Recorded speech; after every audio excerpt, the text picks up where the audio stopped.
कि सर आजकल यूट्यूब में और सोशल मीडिया में बहुत सारे ऐसे वीडियो आते हैं जहाँ पे हम देखते हैं कि जादू टोने की बात हो रही है, तंत्र मंत्र की बात हो रही है या चमत्कार की बातें हो रही हैं। दूसरी तरफ ऐसे वीडियो भी आते हैं जिसमें कहा जाता है कि ये सब फालतू की बातें हैं, इस पे विश्वास मत करिए, आप लोग साइंटिफिक टेम्परामेंट अपनाइए। तो आखिर ये साइंटिफिक टेम्परामेंट है क्या, जो विज्ञान को मानने वाले सबसे मनवाना चाहते हैं?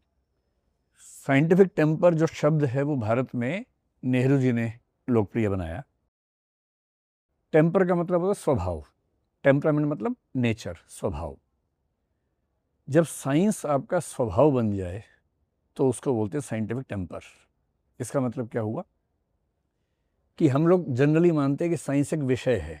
जिसने बीएससी किया उसने साइंस पढ़ा, पीसीएम पीसीबी किया उसने साइंस पढ़ा, जिसने सोशियोलॉजी पढ़ा या जिसने मान लीजिए कोई और विषय आर्ट्स का पढ़ा, हम मानते हैं कि उसने साइंस नहीं पढ़ा।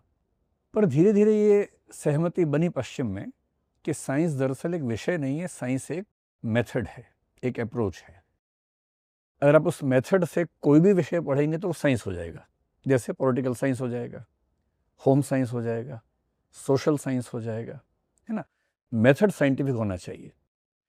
साइंटिफिक मेथड का मतलब है कि आप कोई भी विषय पढ़ेंगे तो उसमें प्रॉब्लम को उठाएंगे, उस प्रॉब्लम पे एक्सपेरिमेंट करेंगे या ऑब्जर्वेशंस करेंगे, ऑब्जेक्टिव रहेंगे, अपनी ओर से अपनी मान्यताएं थोपेंगे नहीं उसके ऊपर। रिसर्च करते हुए जो निष्कर्ष ईमानदारी से निकलेगा उसको मान लेंगे, जो नहीं निकलेगा उसे खारिज करेंगे। जो निष्कर्ष निकलेगा भी तो ये जिद नहीं करेंगे कि हमेशा के लिए फाइनल है, ये मान के चलेंगे कि बाद में गलत हो सकता है। जैसे आइंस्टीन गलत हो सकते हैं।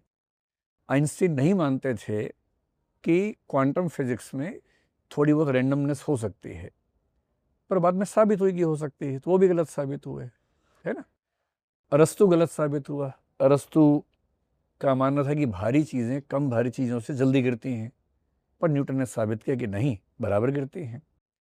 तो साइंस वाला व्यक्ति ये मान के चलता है कि वो कितना भी ज्ञानी हो, कितना भी समझदार हो, कितनी भी अच्छी रिसर्च करे, उसकी रिसर्च भविष्य में कभी ना कभी गलत साबित हो सकती है।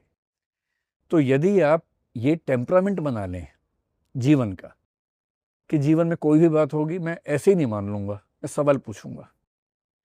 अगर मेरे तार्किक प्रश्नों पर जवाब मिल जाएगा तो मानूंगा, जवाब नहीं मिलेगा तो नहीं मानूंगा। जब तक जवाब नहीं मिलेगा वेट करूंगा, रिसर्च करता रहूंगा। अगर जवाब मिल ही नहीं सकता तो ब्रैकेट में रखूंगा, ना खारिज करूंगा ना मानूंगा, वेट करूंगा उसका। और उन्हीं बातों को सच मान के जीवन में उतारूंगा जिनके लिए मेरे पास अनुभव से या तर्क से पर्याप्त प्रमाण हैं। उसके बाद भी ये मान के चलूंगा कि मैं गलत हो सकता हूं। कल को किसी ने साबित कर दिया कि मैं गलत हूं तो ईमानदारी से मान लूंगा। तो जिस व्यक्ति का स्वभाव ऐसा हो, आप कह सकते हैं कि उसके अंदर साइंटिफिक टेम्पर है। और मेरे ख्याल से समझदारी की बात है। कोई भी व्यक्ति अगर समझदार है तो साइंटिफिक टेम्पर के आसपास ही होगा।